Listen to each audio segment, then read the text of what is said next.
Bueno, en primer lugar, vamos a ver microbiología, generalidades de esta disciplina, muy linda. Por ahí a algunos no les gusta porque son muchos nombres que hay que memorizar y aprender cuando estamos estudiando las enfermedades y cuáles son los agentes etiológicos que la producen. En este caso, ustedes tienen que saber por qué vamos a estudiar microbiología en la primera unidad problema del ser humano y su medio. Como ustedes ya saben, esta materia tiene como objetivo entender cómo el medio ambiente, ¿sí?, afecta o permite la adaptación del individuo para poder propagar la especie, poder seguir sobreviviendo, como así también, en este caso, cuáles son los factores predisponentes, ¿sí?, para, en este caso, tratar de despejar o alterar las condiciones normales del ser humano. Entonces, nosotros acá tenemos que ver que ante procesos de contaminación, antes el tema que ustedes hablaron con el profe Mati en la primera clase sobre epidemiología y nicho ambiental, es muy interesante saber que hay distintos tipos de microorganismos presentes en el entorno, en la naturaleza, que pueden condicionarnos alguna alteración de la homeostasis que ustedes ya vienen estudiando desde el primer año, y si se altera esa homeostasis puede aparecer una enfermedad. ¿Bien? Entonces, lo que vamos a hacer ahora es hablar un poquito acerca de qué es la microbiología, ¿sí? ¿Qué es la microbiología? Y en este caso, la vamos a definir como una ciencia, ¿sí?, que estudia a los microorganismos, valga la redundancia, ¿no? Es una ciencia que estudia a los microorganismos. Pero en este caso, ¿qué tipo de microorganismos conocen ustedes? Hay varios. Entre ellos están las bacterias, los hongos, los virus y los parásitos microscópicos. Ojo, porque por ejemplo, hay parásitos que se pueden ver a simple vista. ¿Bien? Entonces, fíjense que acá la clasificación es de parásitos microscópicos. Ahora, la microbiología humana se puede dividir en distintas ramas. Por ejemplo, una microbiología básica, que estudia los aspectos biológicos y genéticos de los microorganismos. En este caso vamos a ver, por ejemplo, qué contenido genético tiene el virus, qué contenido genético tienen las bacterias, qué contenido genético puede tener un parásito o un hongo. También va a estudiar aquellos fenómenos de propagación o síntesis de proteica que va a desarrollarse en cada uno de esos microorganismos. Eso es lo que estudia la microbiología básica, porque básicamente ustedes, si bien no vamos a estudiar todas las bacterias, sino que vamos a hablar sobre las generalidades, que son las bacterias, que son los virus, que son los parásitos, ¿sí? Ustedes, justamente el año que viene, de acuerdo a cada enfermedad puntual, van a abordar cuáles son los microorganismos que desencadenan afectación de patología de aparato digestivo, de aparato respiratorio, de sistema circulatorio, etc. ¿Bien? Ahora, por otro lado, también podemos hablar de la microbiología médica, que la microbiología médica va a estudiar el proceso de patogenia. ¿Qué es la patogenia? El mecanismo para desencadenar la enfermedad. Es decir, cómo los microorganismos provocan la enfermedad en nosotros. Eso lo estudia la microbiología médica. Por otro lado, vamos a tener la microbiología clínica, que es la que nos permite diagnosticar, ¿sí?, un microorganismo, y por otro lado, poder aislarlo, decir, bueno, este microorganismo se llama Streptococcus pyogenes y es el responsable de generar, por ejemplo, faringostreptocóxicas o enfermedades faringostreptocóxicas, como puede ser una angina pultácea, ¿sí?, o algún, por ejemplo, impétigo en piel. ¿Bien? Y en base a eso lo puedo evaluar en este caso, la epidemiología. Es decir, lo voy a poder complementar con datos estadísticos y poder elevarlo al Ministerio de Salud como un dato más relevante para saber cuáles son las enfermedades infectocontagiosas más relevantes.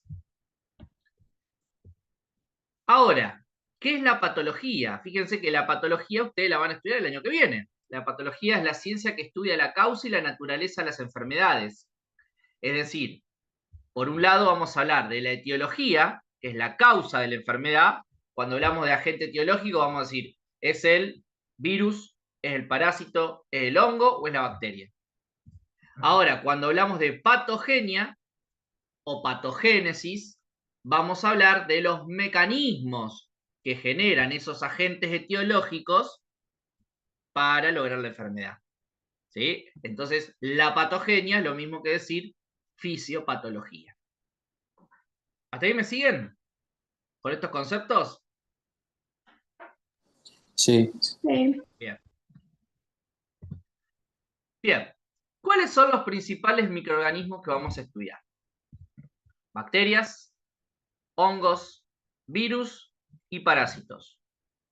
Ahora, con todo lo que ustedes vienen aprendiendo desde el primer año, ¿me pueden decir o pueden definir qué es una bacteria, qué es un hongo, qué es un virus y qué es un parásito? Con los conocimientos que ustedes ya traen, ¿saben qué es una bacteria, un hongo, un virus o un parásito? Fuera de que son microbios o microorganismos. Cualquiera de las dos maneras está bien, pero ¿cómo los podemos definir? Con algún concepto básico. Que son series eucarióticas. Bien, bien, ¿cómo es? Ay, te me María. fuiste. Mari, quedé ahí pensando. Mari, perfecto, Mari. ¿Cuáles son seres eucarióticos o células eucariotas? Me preguntaste qué son las células eucarióticas. No, no, ¿cuáles de estos tres son células eucariotas? Serían las bacterias, ¿Estás segura? los hongos, los hongos. Los hongos sí. Los virus, yo sé que no. Bien, los virus no son células. Muy bien. Los virus no son células. Los hongos, las bacterias y los parásitos sí son células. Ahora, ¿qué tipo de célula? Vos dijiste células eucariota, estamos de acuerdo. Los hongos son células eucariota. ¿Quién más es célula eucariota? Descontando el virus, que no lo es.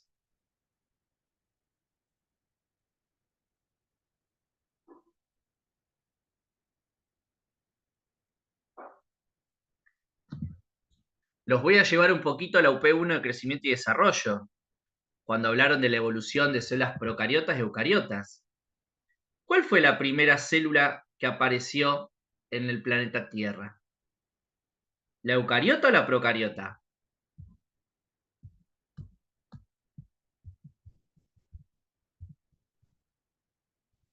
¿La pro? La procariota, exactamente. Y entonces, ¿cuál fue el primer organismo con vida en nuestra naturaleza, en nuestro planeta Tierra, en nuestro ecosistema? Fue una bacteria. Fue la bacteria, exactamente, fue una bacteria, la bacteria Archaea, el grupo de las Archaeas, mejor dicho, o las arquibacterias, son las bacterias más primitivas.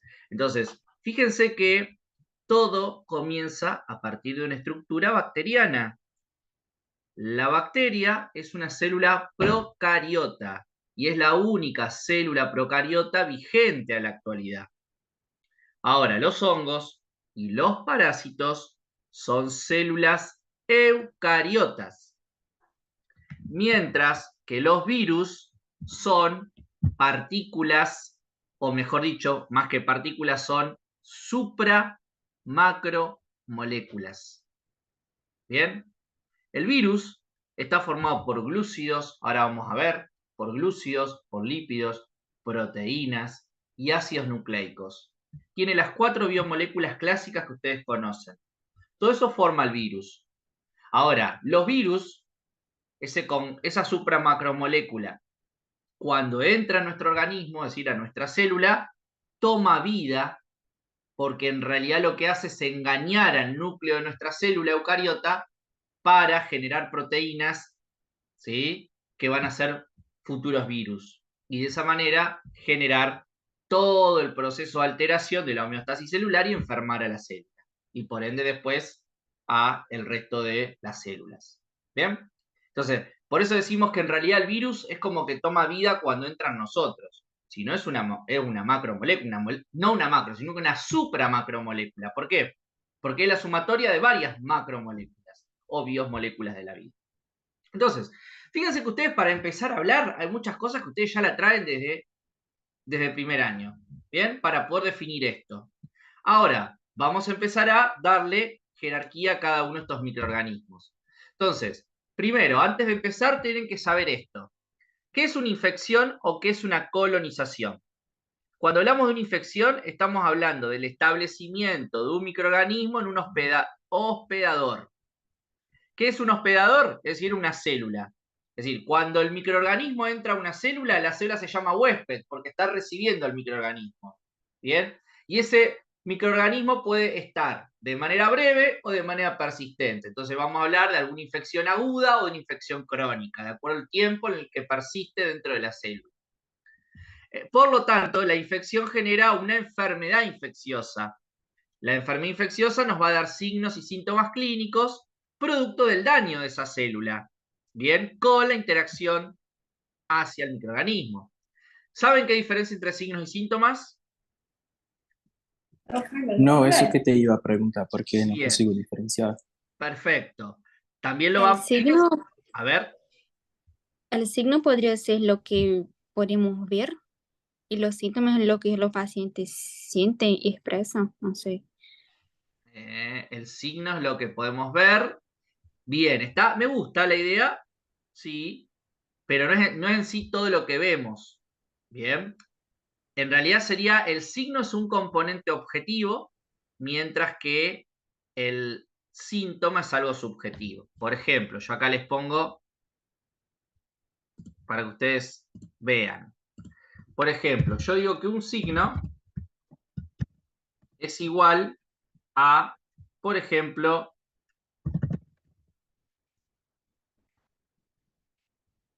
la fiebre. Por ejemplo, la tos. No, la tos, perdón, no, porque no la puedo medir. La fiebre. ¿Cómo fue la otra? La ictericia. ¿Bien? ¿Qué es la fiebre? La fiebre es un signo. ¿Por qué es un signo? Porque es un cambio o una modificación que ocurre en nuestro cuerpo que la puedo medir con un instrumento. O, como bien dijo la compañía recién, lo puedo ver.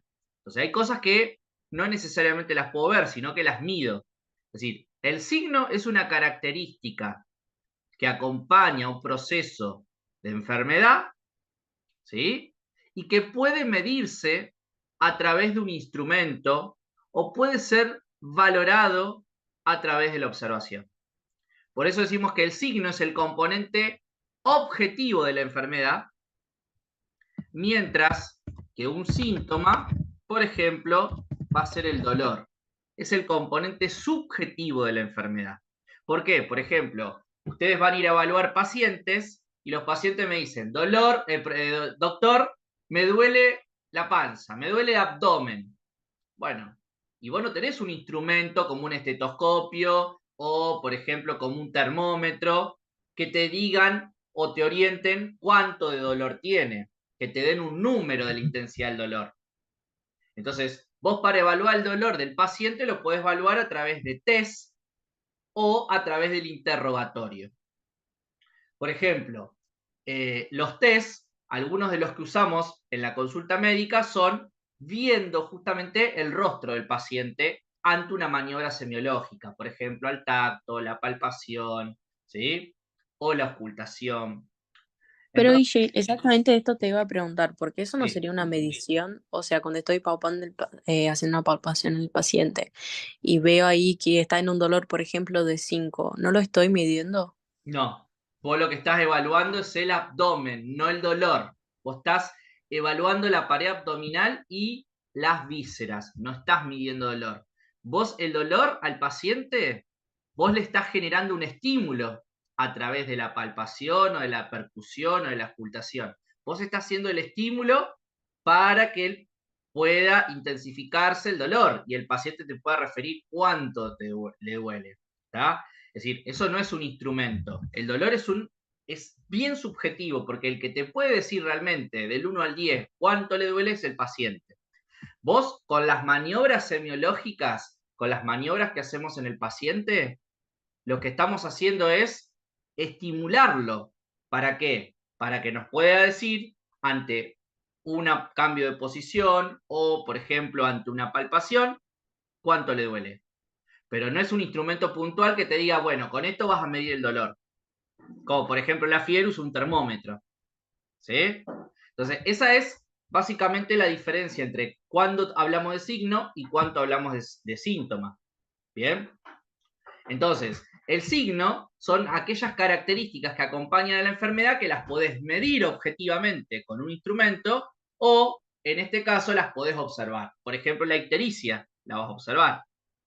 Ahora, el síntoma es el componente subjetivo de la enfermedad o que acompaña a la enfermedad y que lo vas a evaluar en función de lo que a vos te está diciendo el paciente. ¿Se entiende, chicos? Entonces, por eso decimos que una enfermedad tiene signos y síntomas. ¿Bien? Bien, gracias. De nada.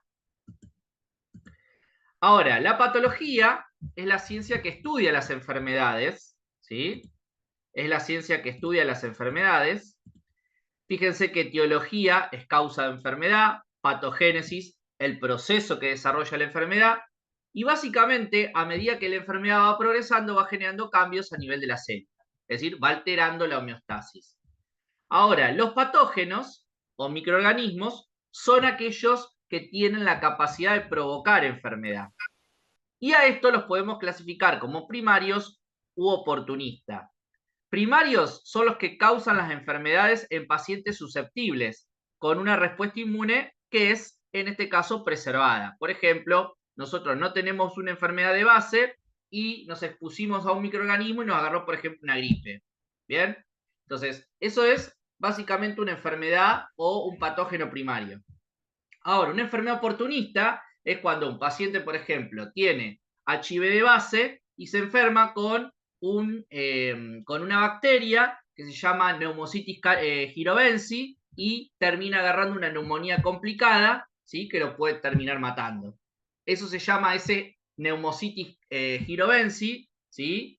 Lo vamos a llamar como microorganismo oportunista. ¿Por qué? Porque está aprovechando que el individuo tiene baja su defensa, tiene bajo el sistema inmunológico para generar una patogénesis mucho más grave. Por eso vamos a tener microorganismos primarios, que son los que generan en primera instancia una enfermedad, que es lo común, es lo que ocurre en el normal de la población, y después vamos a tener los microorganismos oportunistas, que son microorganismos que vamos a encontrar siempre en un paciente, siempre que primeramente hayan desencadenado un cambio en su salud producto de otra enfermedad.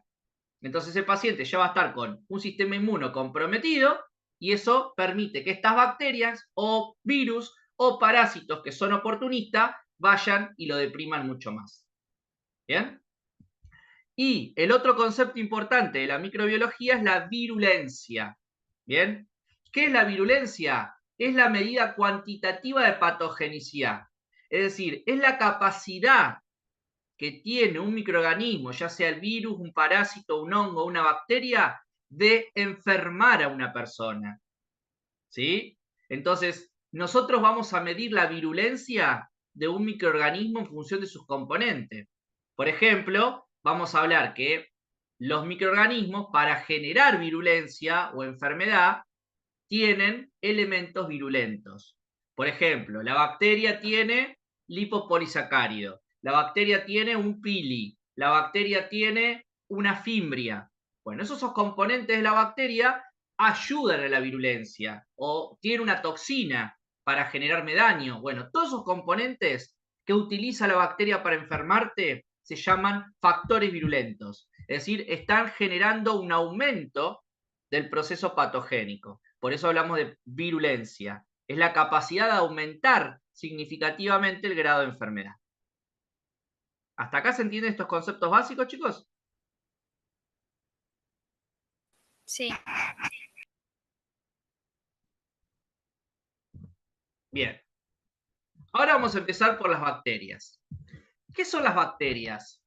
Las bacterias son microorganismos procarióticos, es decir, son bacterias procariotas. Sencillo. Fíjense que son microorganismos muy pequeños que pueden tener entre 0,5 a 5 micrómetros de longitud. Solamente lo vamos a ver microscópicamente, no lo vamos a ver macroscópicamente.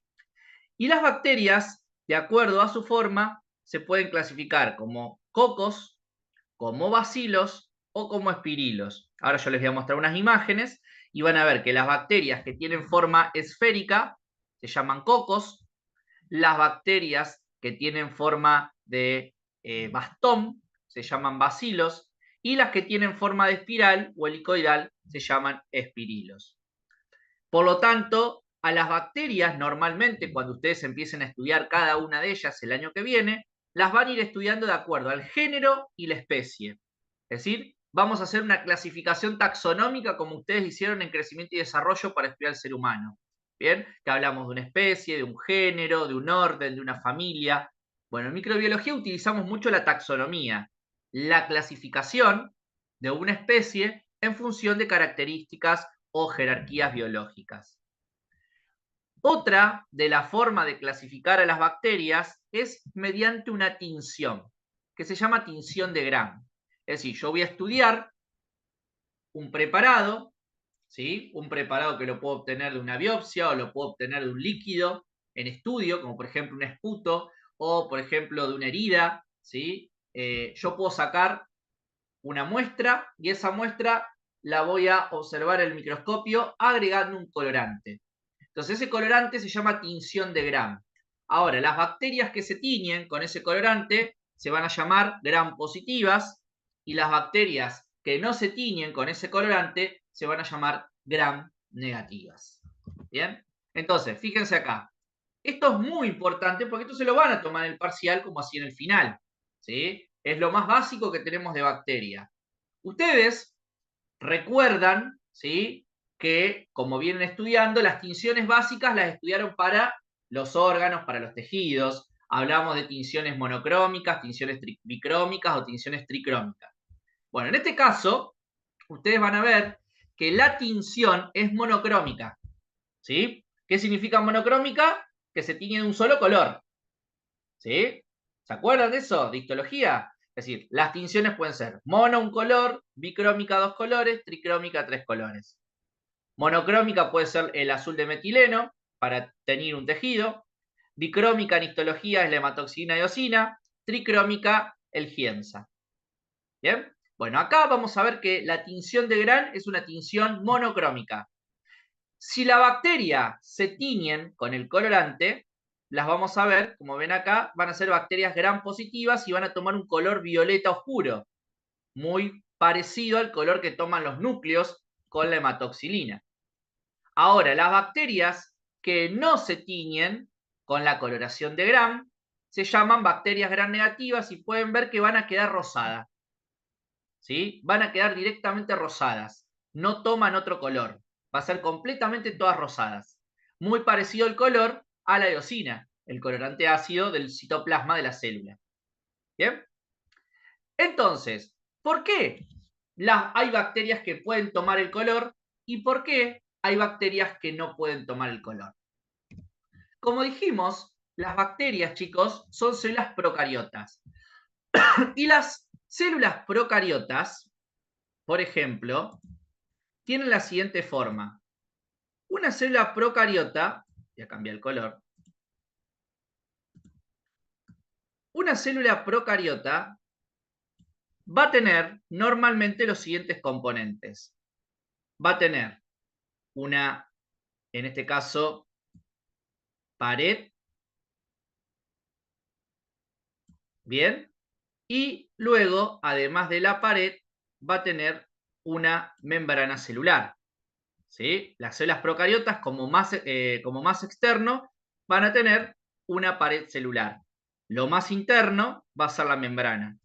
Dentro va a quedar el citoplasma. Y recuerden que las células procariotas, ¿qué diferencia tienen con la eucariota? Que no tienen núcleo. Por lo tanto, el ADN está suelto en el citoplasma. Y eso se lo llama región nucleoide. Bien. Ahora, entonces la superficie de una célula procariota tiene membrana plasmática, tiene pared celular. Y podemos encontrar en algunas células procariotas o en algunas bacterias un tercer componente. El tercer componente se llama cápsula. Bien, entonces yo se los voy a poner acá. La superficie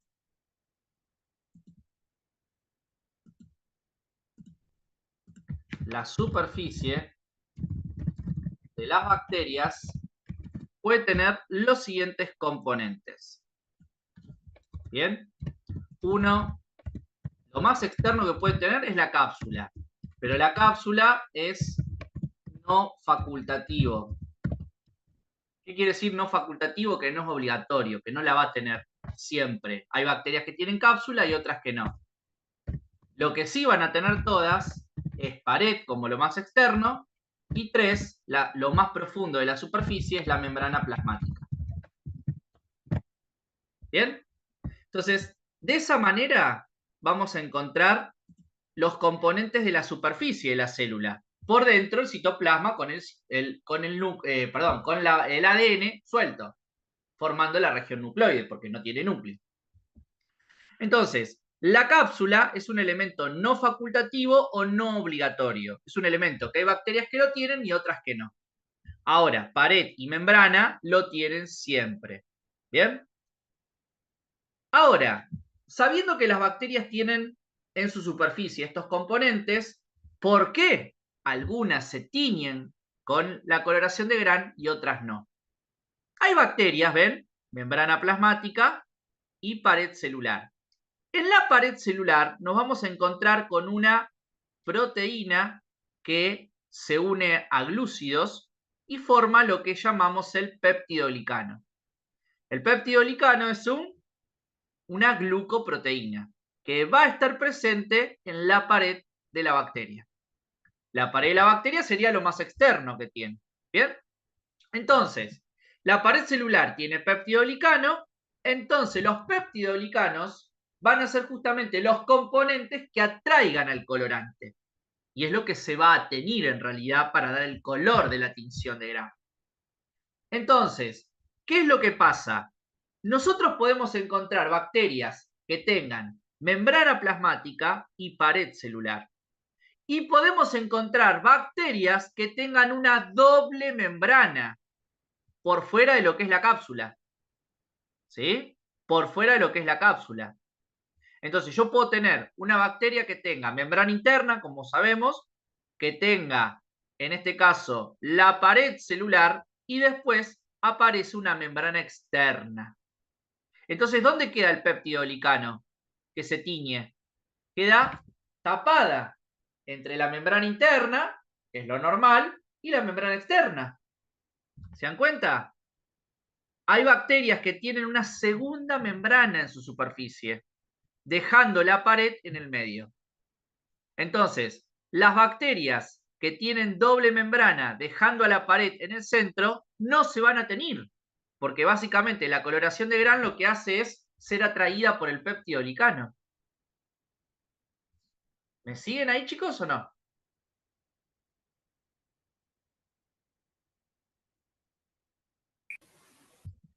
Sí, ¿se puede explicar de nuevo la negativa? Sí.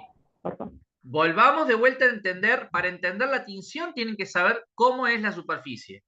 Entonces, vos tenés que lo normal de una bacteria es esto que estamos viendo acá. La membrana plasmática y la pared. Hay bacterias que tienen cápsula como tercer componente, lo más externo. Ahora, la pared tiene el peptidoglicano. El peptidoglicano es una glucoproteína, que lo que hace justamente es atraer a la tinción para que tome color la pared celular. Y eso es lo que va a dar la coloración a la bacteria. Ahora, la célula que se considere Gram negativa, fíjense que la célula que no se tiñe, a la que vamos a llamar Gram negativa, es porque tiene doble membrana. Fíjate que la pared queda entre dos membranas plasmáticas. Tiene una membrana interna y tiene una membrana externa. ¿Ven? Y acá en el medio te queda la pared. Entonces, las bacterias que tienen doble membrana dejando la pared en el centro, no va a tomar color, ¿Por qué? Porque cuando vos pones el pigmento, cuando vos colocas la tinción, ¿con qué te encontrás? Te encontrás con la membrana, entonces no toma color. Acá, cuando vos aplicás la tinción, directamente te encontrás con la pared celular y ahí sí, se va a colorear. Acá no, cuando la tinción se vuelca, ¿qué pasa? Se encuentra con la membrana externa, que no le permite llegar a la pared. Por lo tanto, ¿qué pasa? No se va a teñir, lo rechaza. Esta membrana externa está rechazando la tinción. ¿Se entiende? Sí, sí. En caso de la negativa también puede tener una cápsula o solo Exacto, una... sí. Tanto las gram positivas como las gram negativas pueden tener cápsula. Eso va ya el año que viene, cuando ustedes estudien cada uno de los microorganismos puntuales, tienen que saber si tiene cápsula, si no tiene cápsula, si es gram positiva, si es gram negativa. Esos son los datos que ustedes tienen que ir armando para ir formando los cuadritos que van a usar para ir clasificando las bacterias. ¿Sí?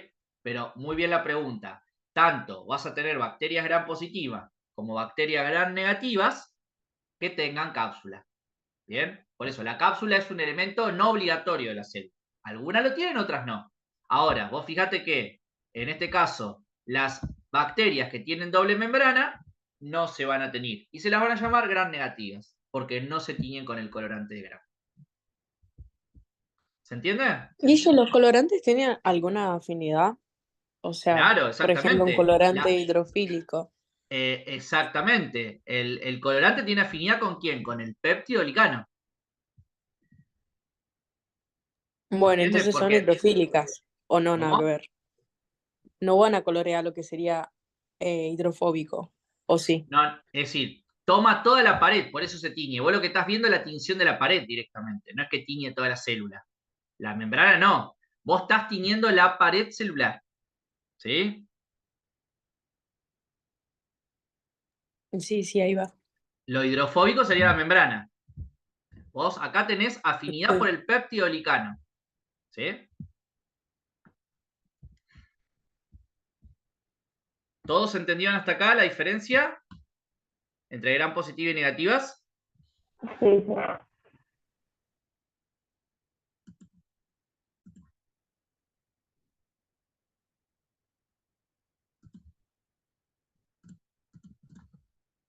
Bien. Ahora, ¿cómo clasificamos a las bacterias? Fíjense que a las bacterias las podemos clasificar de acuerdo a su morfología y a cómo se agrupan. Por ejemplo, dijimos que las bacterias que tienen forma esférica son cocos. Fíjense, ¿ven? Todas las que tenemos acá tienen forma esférica. Por lo tanto, las bacterias que tienen forma de esfera son cocos. Ahora, ¿cómo se agrupan esos cocos? Se los puede llamar estafilococo cuando se van a agrupar en forma de racimo, como si fuera la uva, el racimo de uva. ¿Vieron el racimo de uva cuando uno dibuja, que es así? La uva, imagínense la uva, de ahí viene, ¿sí? Entonces, cuando las bacterias se agrupan, se empiezan a juntar todas juntitas, formando racimos, algo parecido al racimo de uva, se dice que pertenecen al grupo de los estafilococos. Estáfilo significa que están formando racimos y cocos porque tiene forma esférica. ¿Está? Entonces, si la bacteria tiene forma esférica y se agrupa formando un racimo, se la llama estafilococo. Ahora, si la bacteria tiene forma esférica y se alinea una detrás de otra formando una cadena, se la llama estreptococo. ¿Bien? Estreptococo. Por ejemplo, les puedo dar dos de las bacterias más comunes. Por ejemplo, dentro de los estafilococos podemos incluir al Staphylococcus aureus. El Staphylococcus aureus, chicos, es una de las bacterias que forma parte de nuestra flora normal. ¿Qué significa eso? Flora normal. También se le dice microbiota. ¿Alguien sabe eso qué es? Serían las bacterias buenas del cuerpo que ayudan Perfecto. a mantener la homeostasis. Bien, microbiota o flora normal. Son bacterias que forman parte de nuestro organismo y contribuyen a la homeostasis. Muy bien. Perfecto, eso es una microbiota. Ahora, por ejemplo, nosotros podemos ver que el Staphylococcus aureus forma parte de nuestra microbiota o flora normal. El Staphylococcus aureus está en la superficie de la piel, está en la mesa, en la computadora, donde usted está. El aureus es una bacteria muy común. Ahora, nosotros llegamos a estar inmunodeprimidos o llegamos a tener una herida importante, que no le estamos dando importancia, que no la estamos tratando, se mete el amiguito, la amiguita, la Staphylococcus aureus, ¿y qué pasa? Nos hace una enfermedad terrible, ¿sí? Los Staphylococcus aureus son buenitos, pero si los dejamos, nos pueden hacer un desastre en nuestro cuerpo. ¿Bien? Ahora, un estreptococo puede ser el Streptococcus pyogenes. El Streptococcus pyogenes es la bacteria responsable de las anginas, de las famosas anginas con placas que nos agarran normalmente en verano, en invierno. También, ¿Puede ser que tenemos sí, este estreptococos en el intestino?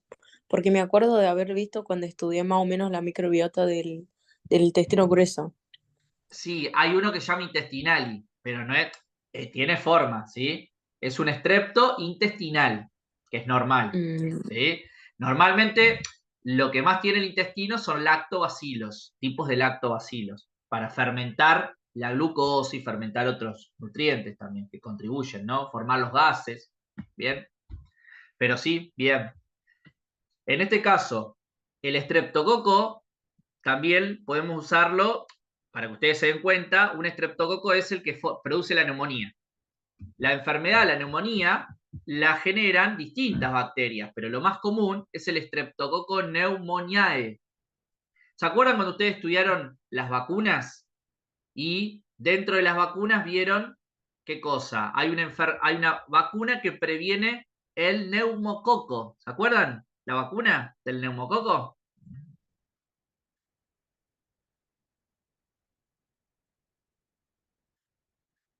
Se nubló todo lo que es primer año, ¿no? Hay una vacuna que previene contra el neumococo, que es la que se aplica a los 2, a los 4, a los 6 años. ¿Sí? No se la acuerdan. Bueno, el año que viene van a tener de vuelta en Injuria Defensa mucho que aprender las vacunas, porque ahí sí le van a preguntar tanto las vacunas como esto, qué bacteria, qué forma, qué patología. Bien, entonces, el estreptococo, como los estafilococos, son grupos de bacterias muy normales para nosotros, que pueden enfermar y generar enfermedades de las más comunes en el ambiente. Entonces, las bacterias en forma de esfera se pueden agrupar como racimos o como cadenas, formando cadenas. En racimo estafilococo, en cadena estreptococo. Y acá tenemos, por ejemplo, a la izquierda, se llaman diplococos. ¿Ven que están juntos? Dos, solamente se agrupan de a par. Dos bacterias que se agrupan de a par. ¿Ven? A eso se los llaman diplococos. Diplococos, fíjense por el color. ¿Cómo están acá? ¿Son positivas o negativas? ¿Gran positiva o gran negativa?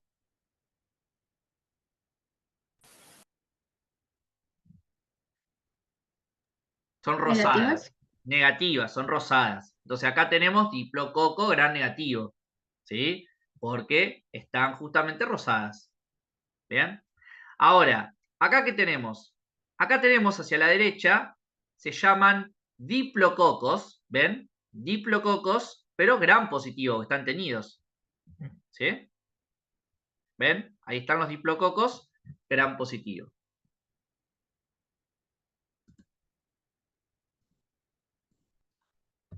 Bien. Ahora tenemos los bacilos. Los bacilos son bacterias que tienen forma de bastón, ¿sí? O pueden ser forma cilíndrica. ¿Bien? Por ejemplo, ven que tenemos bacilos gram negativos que no se tiñen y bacilos gram positivo que sí se tienen con la coloración de gram. Ahora, fíjense acá. Acá tenemos cocobacilos, es decir, podemos tener bacterias que tienen forma esférica y que después tienen forma en forma cilíndrica. Cuando tenemos la combinación de ambas, se las llaman cocobacilos, bacterias cocobacilos. Y como ustedes pueden ver acá, como no se tiñen, son cocobacilos gram negativo. Puedo tener tanto positivo como negativo. Y acá tenemos bacilos que están formando cadenas. Acá lo único que no vamos a encontrar formando racimos, pero sí puedo encontrar bacterias en forma de cilindro o en forma de bastón en cadena, uno atrás de otro. ¿Ven? Los bacilos en cadena, que también se los pueden llamar estreptobacilos.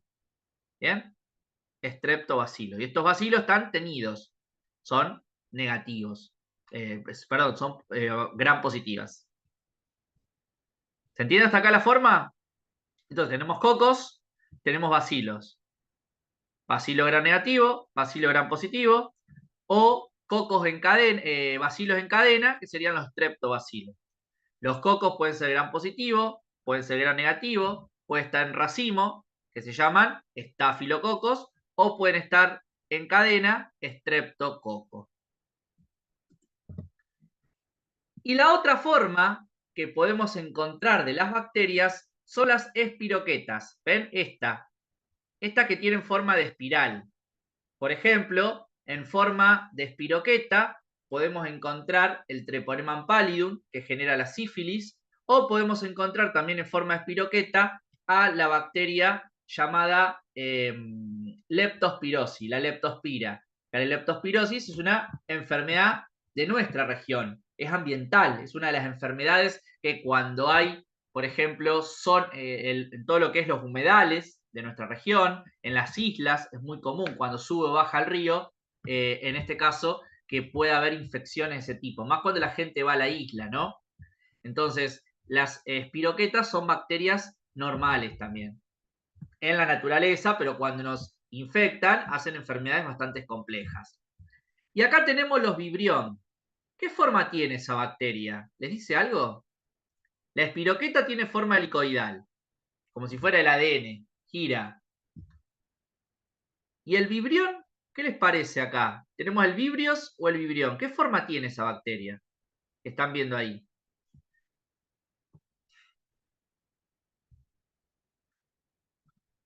¿Qué les parece esa formita?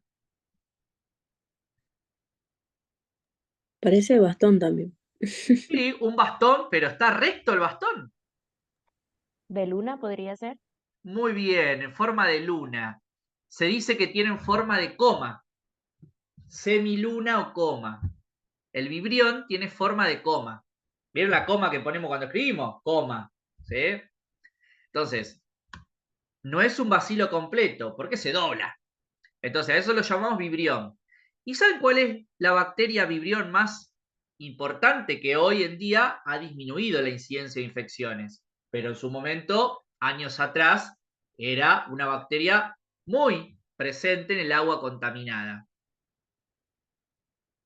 ¿Alguien escuchó hablar de la enfermedad del cólera?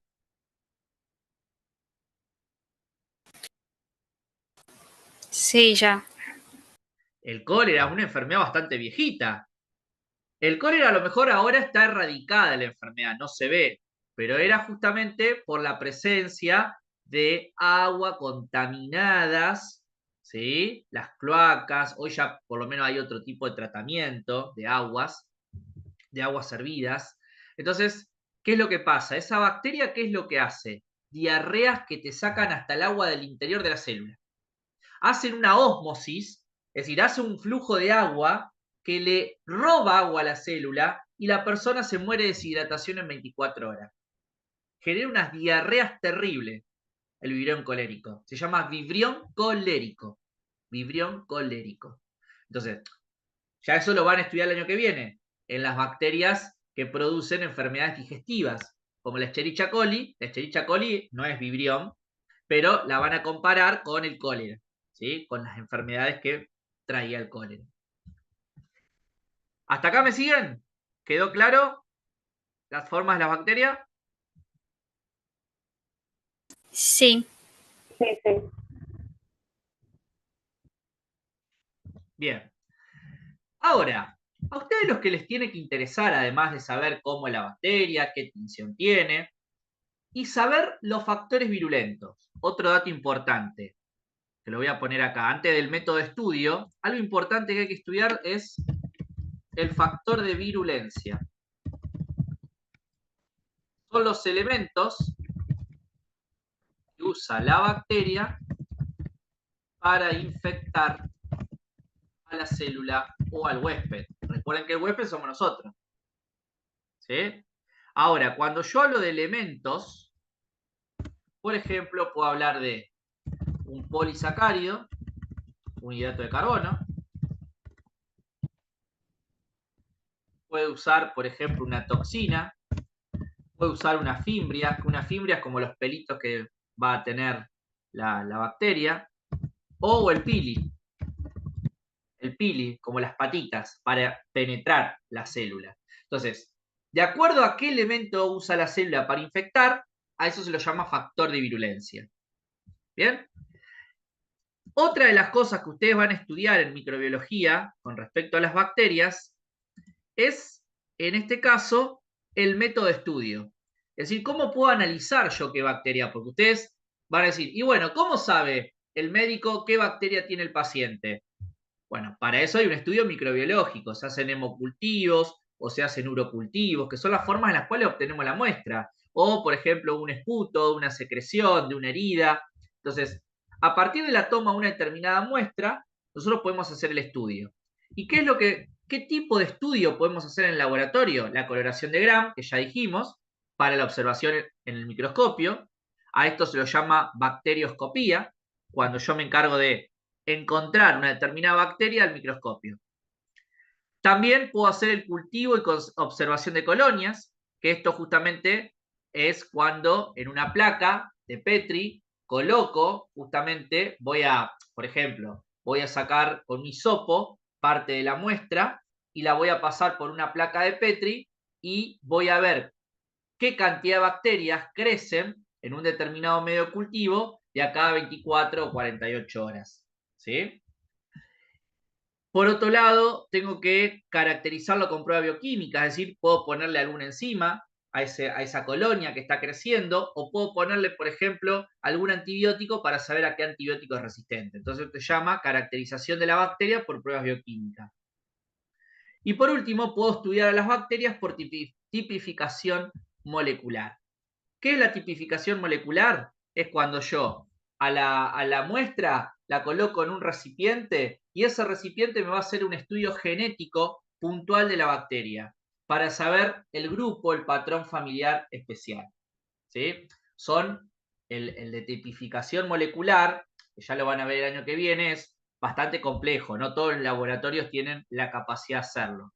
Pero normalmente en un laboratorio, cuando los médicos pedimos un diagnóstico microbiológico para saber con qué lo vamos a tratar, porque de acuerdo a la clínica que tiene el paciente, yo puedo intuir qué es lo que está teniendo, pero yo no puedo asegurar un tratamiento correcto 100% si yo no sé cuál es el germen que está provocando o la neumonía, o la infección, o la meningitis, o la enfermedad que está cursando. ¿Bien? Entonces, lo ideal sería realizar las coloraciones correspondientes, la bacterioscopía, realizar el cultivo correspondiente, ya sea de sangre, un cultivo de orina, o un cultivo de heridas, ¿sí? Y realizar las pruebas bioquímicas correspondientes, es decir, ver si es sensible a un antibiótico o es ver si es sensible a alguna enzima puntual. ¿Sí? ¿Se entiende esto?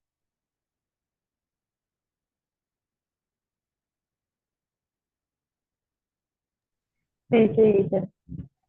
Bueno.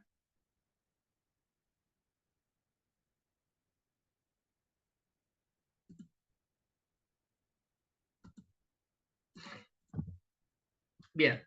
Eso de bacterias. ¿Bien? Ahora, con respecto a los virus se los pueden definir de la siguiente manera. Son parásitos genéticos intracelulares obligados. ¿Qué significa esto? Se lo llama parásito genético intracelular obligado, ¿por qué? Porque el virus, para generar un proceso infeccioso, primeramente tiene que entrar a mi célula y generar un cambio genético. ¿Por qué? Porque el virus, como dijimos, es una supramacromolécula. Bien, vamos a poner entonces que los virus son supramacromoléculas formadas por lípidos, proteínas, glúcidos y ácidos nucleicos. Bien, esa sería la definición específica de lo que es un virus. Son supramacromoléculas formadas por lípidos, proteínas, glúcidos y ácidos nucleicos. Ahora, se los llaman parásitos genéticos intracelulares. ¿Por qué? Porque para generar una infección sí o sí tienen que entrar a nuestra célula, engañar al núcleo celular nuestro, de la célula donde entró. Por eso fíjense que acá estamos viendo cómo, por ejemplo, la célula está sacando virus hacia afuera. ¿Ven? Pero entra por exocitosis.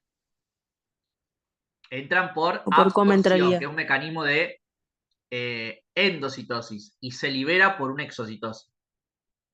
¿Sí? A la célula. Exactamente. ¿Cómo es eso? Ahora le voy a mostrar la forma del virus. ¿Bien? Pero muy bien, Mari. Pueden entrar por una exocitosis, por una endocitosis, y salen por una exocitosis. ¿Ven cómo vemos acá? Acá pueden estar entrando por endo o pueden estar saliendo por exocitosis.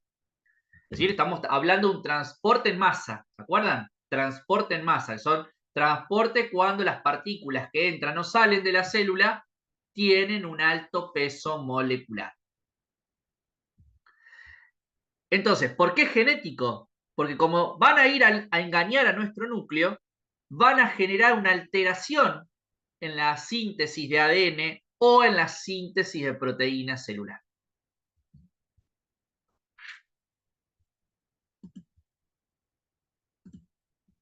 O sea que las células que van a estar duplicando este virus, nuestra Exacto. propia célula.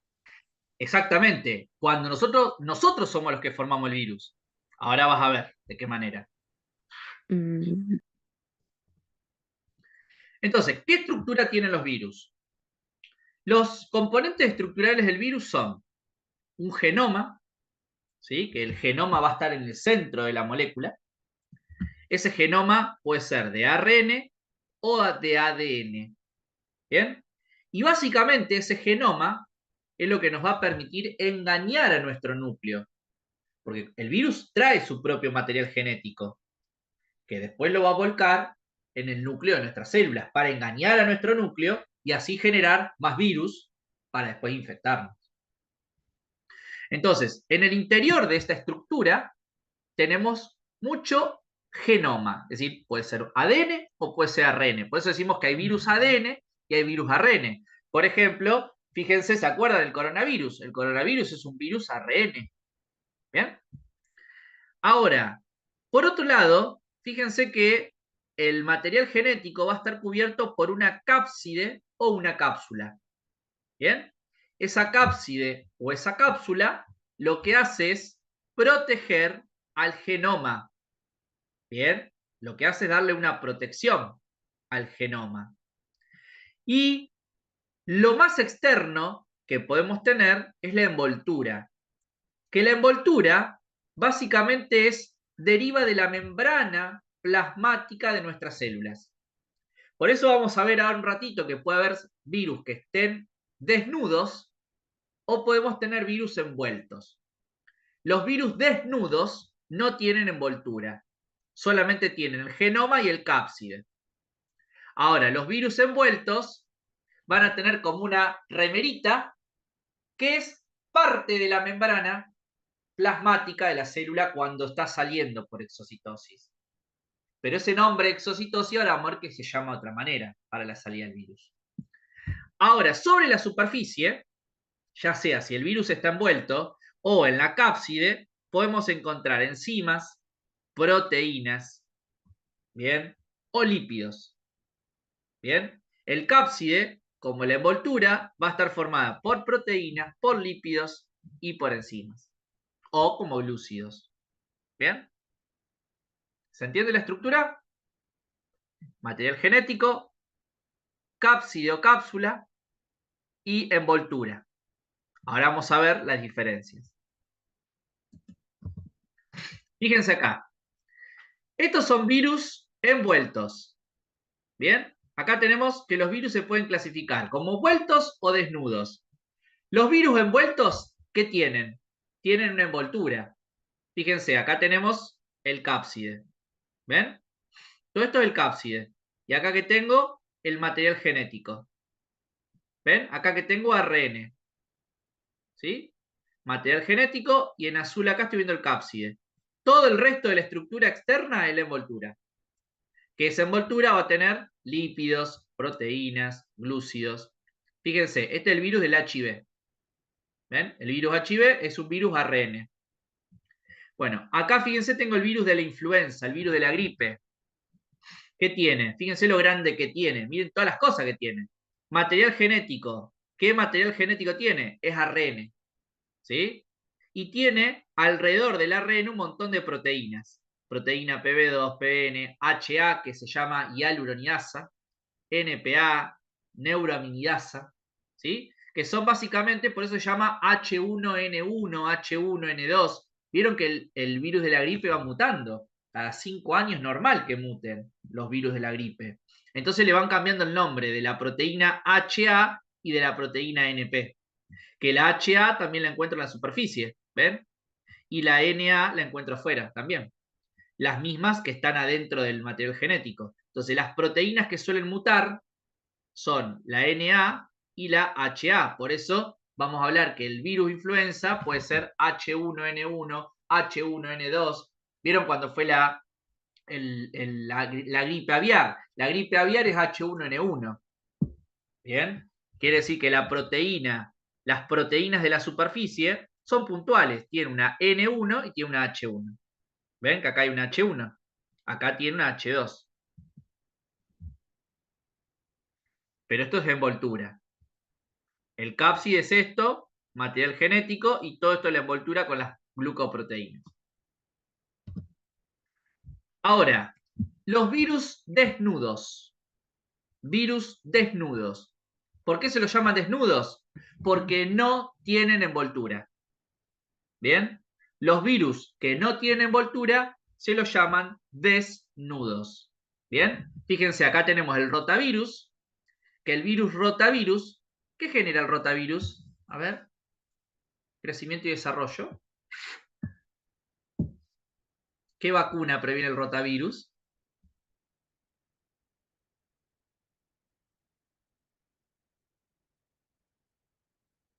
Ajá.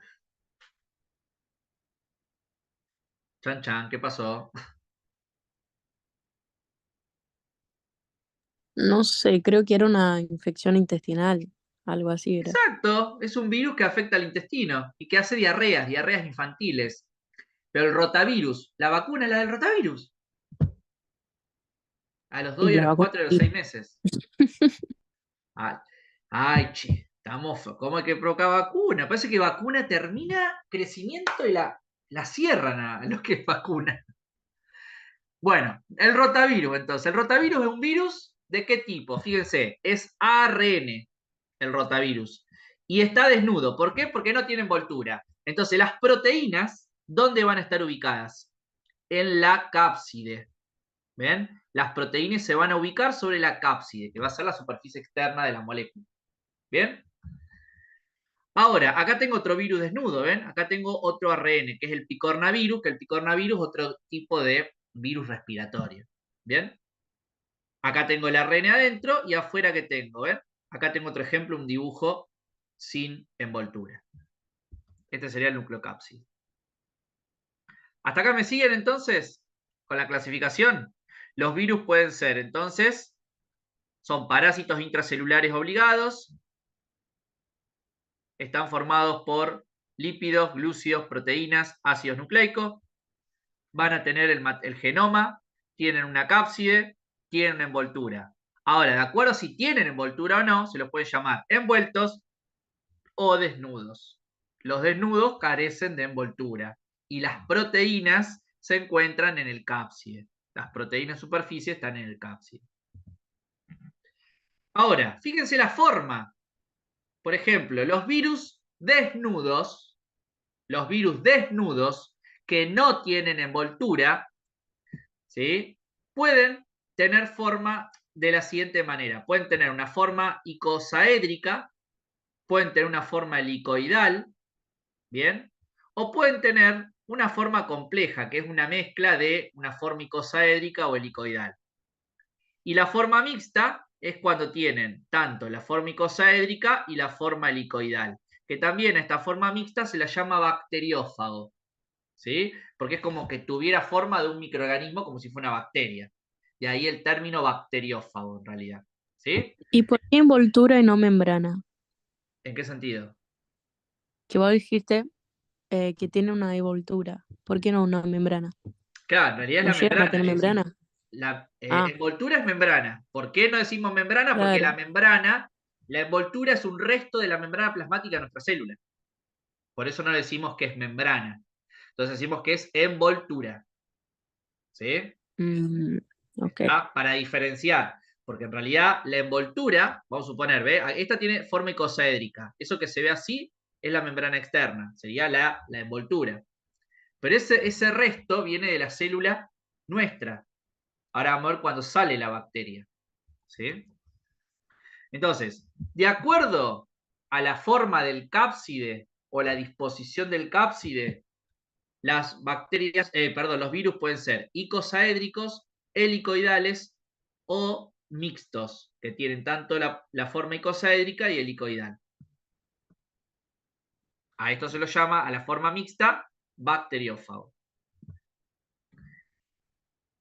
Otra vez, ¿cómo se clasifican los virus? De acuerdo al genoma, virus ADN, virus ARN. Por ejemplo, un virus ADN, el herpes. Acá veo la doble cadena de ADN por dentro. Virus ARN, el HIV, el virus del sarampión o el virus de la gripe, como vimos hace un ratito. ¿Sí?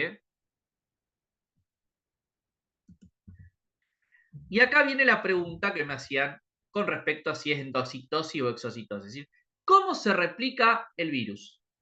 ¿Bien? Esto que vemos acá, chicos, ¿ven? Es la célula nuestra. Es una célula huésped. ¿Bien? Esa sería una célula. Acá está el núcleo celular nuestro. Entonces, esta sería la célula huésped. Entonces, acá vamos a ver cómo se replica el virus, cómo se reproduce el virus.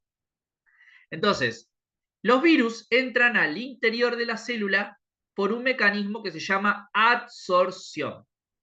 Que sería esto, ¿ven? La absorción es un tipo de endocitosis. ¿Sí? ¿Qué es la endocitosis? La membrana es como que se abre para permitir la entrada al interior celular. Entonces, acá tenemos el virus. Cualquiera de los virus. Cualquiera. ¿Sí? Sea envuelto, desnudo, ARN, ADN, todos tienen el mismo mecanismo. Todos tienen el mismo mecanismo. Entonces, el virus entra por adsorción. La absorción es un tipo de endocitosis. Cuando entra, fíjense, ya entra con restos de membrana. Y eso forma lo que se llama una vesícula. La vesícula ya contiene adentro el virus. Ahora, ¿qué pasa? Esa vesícula, ¿sí? Lo que va a hacer es romperse cuando se aproxima al núcleo. Y de esa manera, ustedes van a ver que el virus se mete dentro del núcleo. ¿Ven? Entonces, ocurre la absorción, la penetración y acá ocurrió el desnudamiento. ¿Ven? Cuando el virus pierde la vesícula, ¿qué va a pasar? Pierde el resto de la membrana plasmática con la que entró. Entonces, cuando el virus pierde la membrana, queda suelto. ¿Ven? Que ese pedacito que vemos esas líneas. Entonces se llama desnudamiento. El virus queda completamente desnudo. Hasta el cápside pierde. Y ese material genético es el que termina entrando al interior del núcleo. En el interior del núcleo, ¿qué hace? Replicación del genoma. Va a intervenir en la duplicación de ADN o en la síntesis de ARN. ¿Para qué? Para formar, ¿ven? Sale el ARN mensajero, ese ARN mensajero que se formó dentro del núcleo tiene material del virus, Y cuando sale ese ARN mensajero del interior del núcleo, después que maduró, hace todo el proceso que ustedes conocen, ¿sí? Hace la duplicación, hace la transcripción, ocurre el capping, ocurre la polianilación, después termina ocurriendo el splicing alternativo, se formó el ARN mensajero, pero ese ARN mensajero tiene partículas del virus ya, porque tiene material genético que era del virus. Entonces las bases nitrogenadas que está llevando ese ARN, hay algunas bases que son nuestras y hay algunas bases nitrogenadas que son justamente del virus. Entonces cuando Pero llega el Guille, ¿qué va a ribosoma, ¿qué tener? hace? Ah, disculpa. Sí. ¿Pero qué va a tener este virus? O sea, en su membrana, en su envoltura, qué sé yo, qué va a tener. ¿Qué va a tener él para que la célula le permita la entrada? Porque tiene que tener algo, o sea, para que tenga esta afinidad con la membrana. ¿Qué va a tener? Porque no Las tiene sentido que entre proteínas, ahí nomás. exactamente. No, las proteínas, por eso digo, tiene elementos virulentos. Es decir, la entrada es a través de esto. ¿Ves? Esto que vemos acá son las proteínas, ¿sí? Estas proteínas, normalmente, para engañar a la célula y activar esa endocitosis, esa absorción, buena la pregunta de Mari, ¿sí? Para entrar al interior de la célula, el virus engaña a un receptor de membrana. Entonces, esta proteína se va a unir a un receptor de membrana, ¿sí? Y de esa manera ingresa. Entonces, a través de las mutaciones de estas proteínas, nosotros podemos ir engañando los receptores de la membrana plasmática de cualquier célula. Por ejemplo, el virus del coronavirus, vieron que decíamos que se llama coronavirus porque está la proteína mutante, la proteína que hace la infección, es decir, la que permite el ingreso del virus al interior de nuestra célula, era la proteína que estaba en la superficie formando la corona del virus. Algo parecido así, como el rotavirus, ¿sí? Entonces, esas proteínas eran las que iban mutando. Entonces, esa proteína, cuando llegaba a las células respiratorias, engañaban a unos receptores que se llaman receptores de angiotensina, los ACE, ¿se acuerdan? La angiotensina que estudiaron en Trabajo y Tiempo Libre, que la vamos a volver a ver ahora en el SER también, la regulación de la presión arterial, ¿sí? La angiotensina, ¿qué era la angiotensina? Trabajo y Tiempo Libre.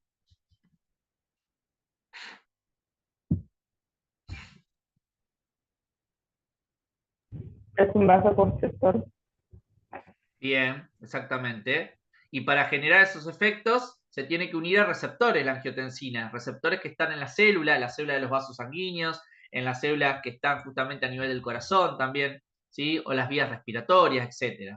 Entonces, la angiotensina, esa sustancia, para entrar y provocar un efecto vasoconstrictor, tiene que unirse a un receptor de membrana. Bueno, ¿qué pasaba? El virus engaña al receptor de membrana de angiotensina y entraba a nuestra célula. Y ahí ocurría esto que estábamos viendo recién de cómo se replica el virus, provocando la enfermedad, conocida como coronavirus. Bueno, así actúan todos los virus. Engañan a nuestra célula a través de su ingreso uniéndose a una proteína de membrana, que es un receptor. ¿Se entiende? Sí. Entonces, recopilando, tenemos la absorción, primer paso. El virus engaña a nuestra célula, a la membrana plasmática, acoplándose un receptor de membrana con su proteína externa. La engaña, se produce la absorción, penetra la célula, arrastra con el virus un pedacito de membrana plasmática formando una vesícula. Luego se produce la denudación cercana al núcleo, es decir, el virus pierde todo su empaquetamiento, toda su envoltura, deja de estar dentro de una vesícula y se desnuda. Me queda solo el genoma. Ese genoma entra dentro del núcleo, se produce la duplicación del genoma, la formación de ARN y sale ARN mensajero al citoplasma, pero ese ARN mensajero, como les decía, ya trae información del virus. Se dirige, en este caso, ¿a dónde? A los ribosomas que pueden estar en el RER, o se dirige directamente al RER libre, al ribosoma libre. ¿Bien? Entonces, ahí se van a producir proteínas. Y esas proteínas son las que van a ser más virus. ¿Ven? Acá tengo, se formaron más virus. Esos palitos son más virus nuevos. En realidad, esas proteínas que formo se llaman proteínas virales. Y esas proteínas virales van a ser los más virus que van a salir. ¿Por qué mecanismo salen? Se empiezan a ensamblar, ¿en dónde? Por el Golgi los empieza a ensamblar a esas proteínas y se produce el egreso por una exocitosis. La salida de los virus nuevos, que serían esas partículas proteicas que se formaron, salen hacia el exterior de la célula para colonizar otras células. Pero ese proceso de exocitosis, como están saliendo, se llama gemación. La gemación es la forma en la que sale el virus desde el interior de la célula hacia el exterior. ¿Se entiende? Esto se llama Sí. gemación. ¿Sí? Dice, gemación o ahora sí. Gemación, que es una exocitosis. ¿Sí? El punto 6, el egreso. Bien. El egreso se da por gemación o exocitosis. Entonces, y la absorción, recuerden que es una endocitosis. La proteína del virus de superficie se une a un receptor de membrana. Así entra el virus. Así penetra el virus nuestra célula.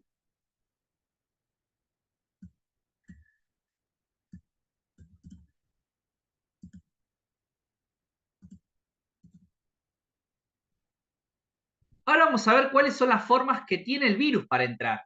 Es decir, al organismo. Vieron que nosotros decimos, ¿cómo me contagié? Bueno, esa es la forma de entrar al virus. ¿Tá? ¿Cómo puedo enfermarme de un virus? O me puedo infectar de un virus. Por ejemplo, la vía de entrada del virus puede ser a través de las conjuntivas, es decir, los ojos, ¿tá? La boca, las vías respiratorias. ¿Tá? De ahí llega a los pulmones, tracto respiratorio. Puedo tener vía de ingreso digestiva, tracto gastrointestinal, vía urinaria, piel, mucosas, una lesión, una injuria, es decir, una herida, eso me hace entrar el virus, y puede ingresar a través de un artrópodo. ¿Qué es un artrópodo? Por ejemplo, el mosquito, ¿sí? A través de un mosquito. O de ahí me lo lleva a la sangre. Y la otra es lo que se llama transmisión vertical. ¿Ven? Transmisión vertical es cuando pasa de placenta a placenta o acá por la zona del aparato reproductor. Entonces, ustedes van a ver que las formas que tiene un virus de entrar a nuestro cuerpo son varias. ¿Sí? Lo más común, cuando hablemos de las vías respiratorias, por la conjuntiva, a nivel de los ojos, a nivel de las vías respiratorias, fosas nasales, boca. Por eso el tema, vieron que el tema del barbijo, si bien es una buena instancia de prevención, ¿no? Ahora, cuando fue la época de invierno, después del COVID, nos dejó una enseñanza para disminuir un poco el aumento de los casos respiratorios o de gripe, ¿sí? O de faringitis, o en este caso del coronavirus, que todavía es una enfermedad que está latente. ¿Sí? Vertical es por canal de parto, ¿sí? Transmisión vertical. Ahora, yo les puse algunas, ¿ven? El virus hepatitis B, el virus, en este caso, citomegalovirus, o el virus del HIV, se pueden transmitir por transfusión sanguínea o percutánea. Por ejemplo, ahora ya esto no se ve más, antes sí se veía. Antes, por ejemplo, muchas veces, como no se hacía un control exhaustivo de la sangre que se donaba, podía pasarse la enfermedad por una donación de sangre, por una transfusión. Ahora ya directamente hay controles mucho más estrictos y por eso ha disminuido casi al 100% la posibilidad de que te transfundan sangre y que vengan con una enfermedad. Otra es la de los tatuajes, cuando no hay medidas higiénicas con las agujas que se utilizan. La otra es cuando también te hacen los orificios, dependiendo qué agujas o los perforadores, ¿sí? Eso también puede ser vía de entrada. O, fíjense acá, endovenosa, ¿ven? O percutánea. ¿Esto qué es? Cuando los adictos comparten agujas y jeringas para drogarse, para inyectarse sustancias de uso y abuso. ¿Bien? Entonces, esto es lo que se llama transmisión sanguíneo percutánea. Tenemos como más común el HIV, el virus de la hepatitis B, y el virus, perdón, de la hepatitis C con el citomegalovirus. Ahora, otra transmisión percutánea es que pasa la piel y llega a la sangre, es la por vectores, mediada por vectores. Un vector es un animal o un insecto que lleva un microorganismo y que cuando te pica, ¿sí? O te orina, te vuelca o te libera el microorganismo. Por ejemplo, acá tenemos el mosquito. El mosquito es un vector. Te puede llevar el virus del dengue, o puede llevarte el virus Zika. ¿Sí? El virus del dengue, que ustedes lo conocen, genera un tipo de fiebre que es hemorrágica, y el virus Zika que puede afectar el embarazo. ¿Bien? Esto es ingreso o transmisión del virus por forma percutánea mediada por vectores. La forma más común es la vía aérea, como dijimos, a través de las conjuntivas, fosas nasales, boca, ¿sí? Y esto se llama gotitas de flush, aerosol o fomite. Cuando uno habla, va liberando gotitas, ¿no? De las vías respiratorias, ¿no? Entonces, esas gotitas de aire que estamos liberando pueden contener virus. Entonces, pueden entrar por los ojos de la persona que estoy hablando a poca o corta distancia, puede entrar por la fosa nasal o por la boca. Y esas gotitas pueden caer a la superficie del teléfono y yo al tocar me toco el ojo, me toco la boca, bueno, puede entrar. Eso es fomites. Los fomites es cuando cae en superficie, yo toco la superficie y me toco alguna parte de mi cuerpo por donde puede ser bien entrada. ¿Qué tipo de enfermedad puede entrar de manera aérea? La influenza, es decir, la gripe, el sarampión, el rinovirus, el virus esencial respiratorio, los adenovirus o el coronavirus, como hemos visto, vigente a la actualidad. Transmisión sexual, el HPV, que entra a través de los nervios, ¿sí? Las terminaciones nerviosas. El virus de HPV lo que hace es colonizar los epitelios y de ahí, a través de una vía nerviosa, suele propagarse. Bien, esto es transmisión sexual, el virus del HPV. Como así también el virus de HIV. Puede hacer lo mismo. Y la otra sería la transmisión fecal oral. Por ejemplo, el virus de la hepatitis B, el virus del enterovirus o el rotavirus. ¿Ven? Por ejemplo, podemos ver que los animales pueden defecar, ¿sí? Se contamina el agua, esa contaminación nosotros la tomamos, ¿bien? Entonces, esto es lo que llamamos fecal oral. ¿Hasta ahí se entendió los virus?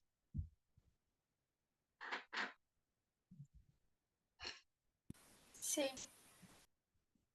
Y por último, tenemos los parásitos. Cuando hablamos de los parásitos, estamos hablando de células eucariotas.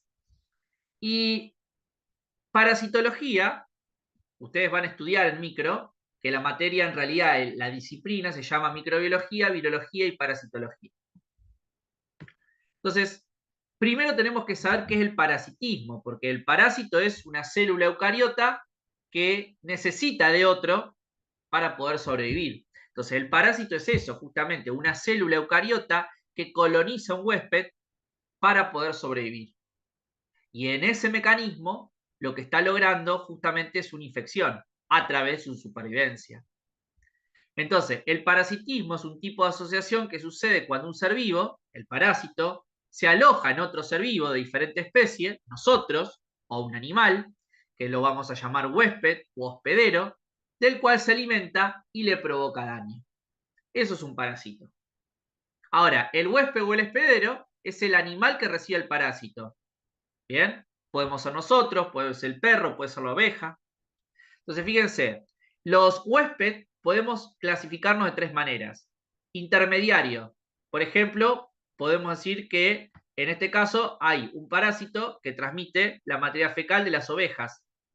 ¿Sí? Y ese parásito puede llegar y permanecer en el sistema nervioso por mucho tiempo. Por eso acá ponemos intermediario. ¿Sí? Ahora, definitivo. Por ejemplo, las larvas de una tenia, ¿sí? O unos quistes, unos ozoitos que libera justamente los perros a través de su materia fecal, nosotros en la contaminación de un alimento o de agua, etcétera, podemos incorporarlo y fíjense dónde crece. ¿Qué estamos viendo ahí?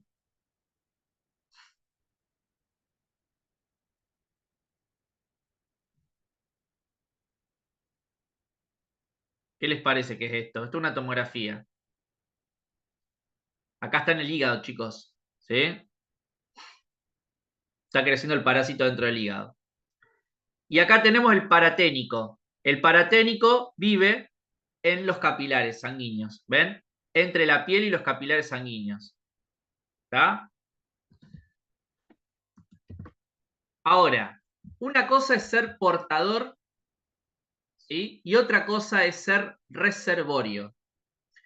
El reservorio puede ser el hombre, animal, una planta o una parte de la materia inanimada que puede contener parásitos.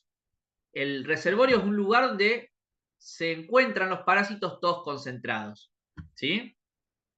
Y el portador es el estado de adaptación animal en el cual los microorganismos patógenos viven sin causarle daño.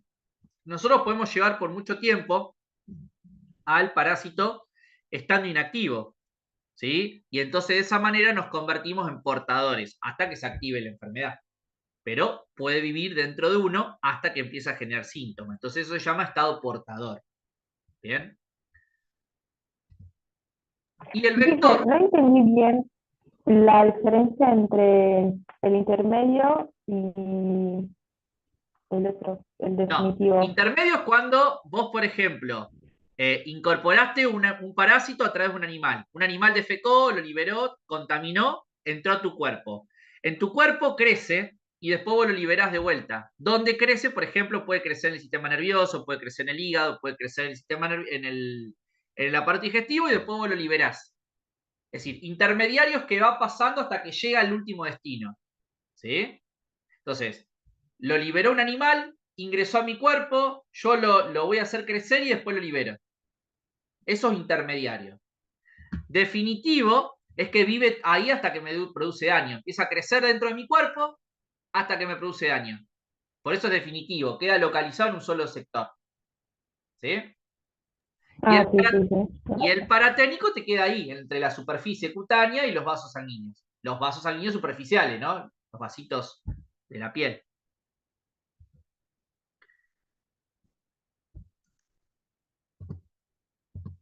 Bien. Y el vector, a los vectores los llamamos artrópodos, ¿sí? Son tipos de invertebrados que transmiten parásitos a los huéspedes, ¿bien? Por inoculación, al picarlos o al depositar el material infectante, ¿sí?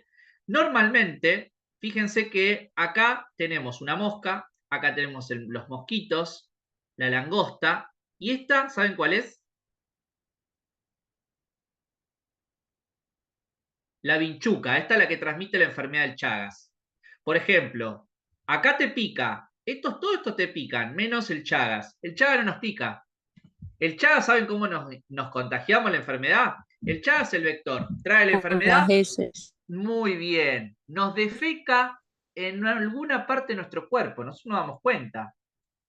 Libera en alguna parte de nuestro cuerpo, cuando nosotros estamos dormidos normalmente, nos defeca y esa nos va a generar esa defecación del vector, nos genera una irritación cutánea. Entonces nosotros que empezamos a rascarnos, nos da prurito y nos rascamos. Entonces en ese momento, al rascarnos, si tenemos alguna herida o alguna lesión, metemos el parásito.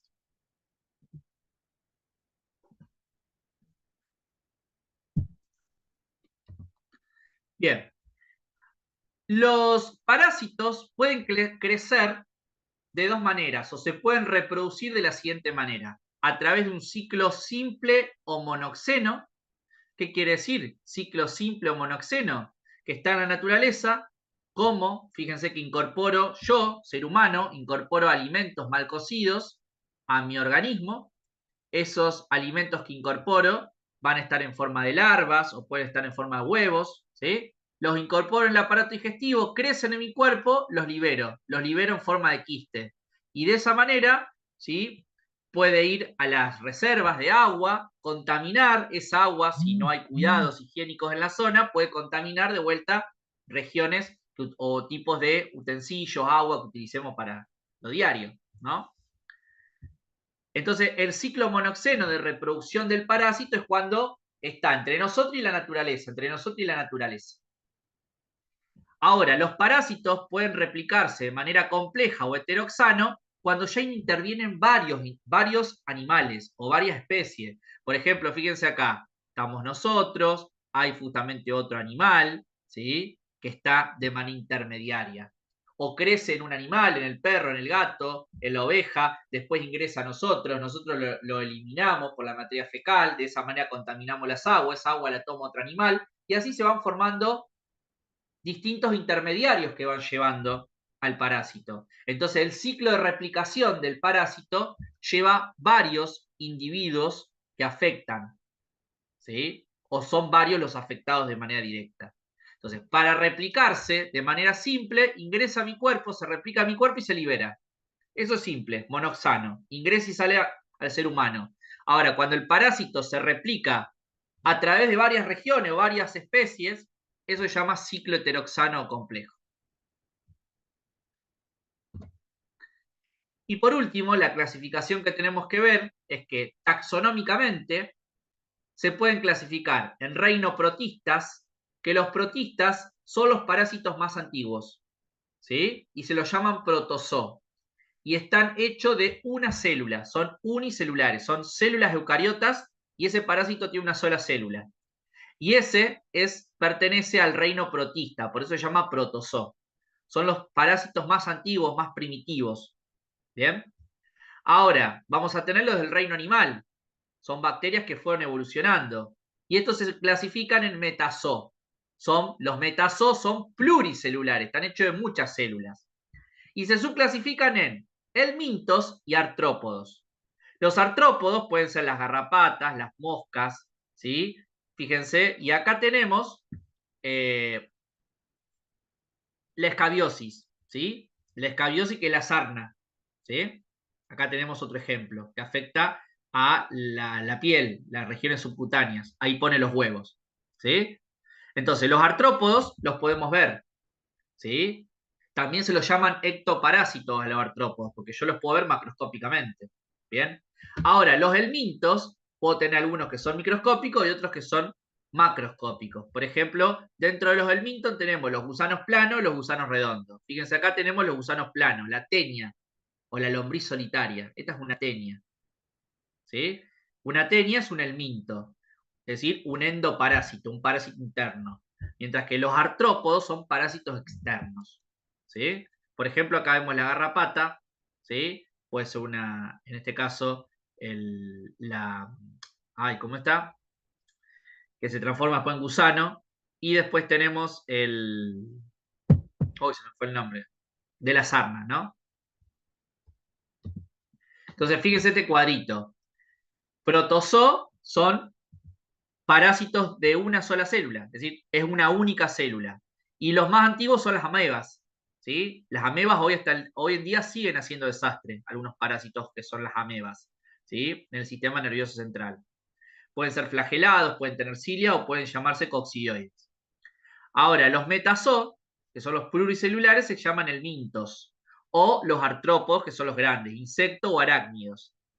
Ahora, los helmintos pueden llamarse tremátodos, céstodos o nemátodos. Los nemátodos son gusanos cilindros, ¿ven? Son estos, gusanos en forma de cilindro. Y este gusanito es muy común verlos en los chicos, en la caquita, en la materia fecal, y que se ve que sale el gusanito y se mueve. ¿Alguien vio alguna vez ese gusanito? ¿O tú? No. En los perros, ya lo vi. En los perros, sí. O en los perros también se los puede ver, claro. Bueno, en pediatría eso van a ver muchísimo. Esos gusanos son muy comunes, ¿sí? Y contagian a todo el grupo familiar, porque ahí hay que tomar antibióticos todos los del grupo familiar. Y acá tenemos el gusano plano. El gusano plano es un cestodo, ¿bien? Gusano plano, ¿ven? O achatado. Esta es la tenia solitaria. Estas son las que crecen y pueden medir metros si siguen creciendo estas tenias. Pero, ¿qué pasa? Son pluricelulares. ¿sí? Pluricelulares. Entonces, esa es la diferencia de lo que ustedes tienen que saber. Parásitos unicelulares, que son los más antiguos, como la ameba, y parásitos más evolucionados, pluricelulares, de muchas células, como los helmintos o los artrópodos. Los helmintos pueden ser gusanos planos o gusanos cilíndricos. Los gusanos cilíndricos se llaman nematodos dentro de los helmintos y los gusanos planos cestodos. ¿Bien? Y dentro de los artrópodos están los insectos y los arácnidos. ¿Se entienden, chicos? Sí. Bien. Hongo es un tema que queda exclusivamente para injuria, solamente como definición, que es una celocariota con mismas características a nosotros. Pero si bien lo que más se toma ahora por las condiciones ambientales o el nicho ecológico, son estos 3 microorganismos como fundamentales. ¿Hasta acá hasta alguna pregunta? No. Bien. Nada para preguntar, ninguna duda. Todo esto lo podemos complementar con el material que está en la plataforma. Yo ahora después, mañana, en algún tiempito ya les va a llegar el mail cuando cargo el material. Les voy a agregar algunos PDF del libro de Basualdo o el MINS, voy a ver cuál de los dos me gusta más para actualizarlo, para que le den una leída. Pero con lo que está en el apunte nuestro en la plataforma, para el parcial va a funcionar. Después, no se preocupen que en el final son 1 o 2 los profesores que suelen ir a tomar. No es un tema que se pregunte mucho en el examen final, pero nunca, como les dije siempre, son contenidos que no podemos dejar de saber para la evaluación final. En el parcial sí se pregunta muchísimo. ¿Sí? Ya les voy a ir Una subiendo pregunta que yo te preguntas para que iba... practiquen. Ay, disculpa. ¿Cómo? Sí. Una pregunta que yo te... de los virus. Ay, ¿me traba? ¿Se Sí, escucha? te escucho trabajo. ¿Se escucha? Sí, ahí sí, ahí sí. Bueno, una pregunta que te iba a hacer de los virus en relación a su mutación genética. Ujú. Si era nuestra propia célula que lo mutaba. Claro, la O sea, en mutación esta es, transcripción. en realidad la mutación, buena pregunta la que hace Mari, la mutación es lo mismo, la mutación es el fenómeno que ocurre de adentro, Mari, porque en realidad la mutación es porque nuestro material genético se está combinando con el del virus y está generando proteínas virales en vez de generar proteínas que nos sirvan a nosotros. Eso ya es una mutación. Ahora, la mutación de la proteína, no cuando nos está infectando a nosotros. Después, en el medio externo, el virus puede mutar para sobrevivir. Y esa mutación que hace el virus lo hace a nivel de la superficie, específicamente en estas proteínas que actúan como nexo para unirse a un receptor de membrana y poder entrar.